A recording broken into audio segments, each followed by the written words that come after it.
आसिफ ने ऐलान कर दिया है। इमरान खान शेख रशीद की जलन दूर करने के लिए नई दवा लाना होगी, ये मशवरा दिया है साद रफीक ने।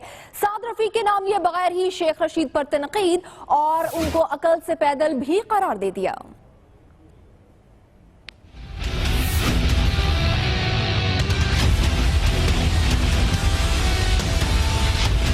सुप्रीम कोर्ट के बाहर लगा सियासी मैदान, कल भी फतह मिली, अब भी इंसाफ मिलेगा।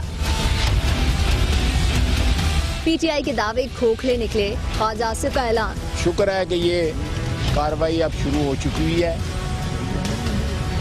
दोनों जो फरीकैन हैं वो अब इस मुल्क की सबसे बड़ी अदालत के सामने हैं और अपने अपने मुकदमे का वो दफा कर रहे हैं। कल भी हमें हमारी यहाँ पे अल्लाह ताला के फजल से फतह हुई थी।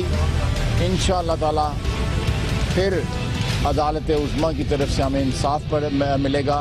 ख्वाजा साद रफीक ने नाम लिए बगैर शेख रशीद को निशाना बनाया, अकल से पैदल तक करार दे डाला। अगर मुझे कोई 40 साल सियासत के बाद ये कहे कोई शख्स भी कि आप सियासत की बजाय कोई और काम कर लें, तो इसका मतलब ये है कि आप फारिग आदमी हैं।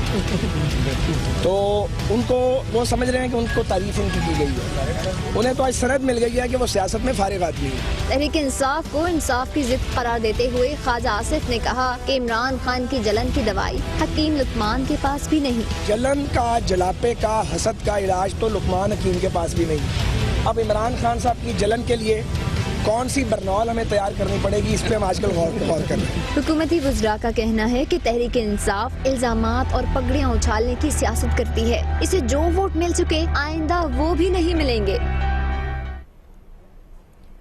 सियासी मुखालिफिन की अदालती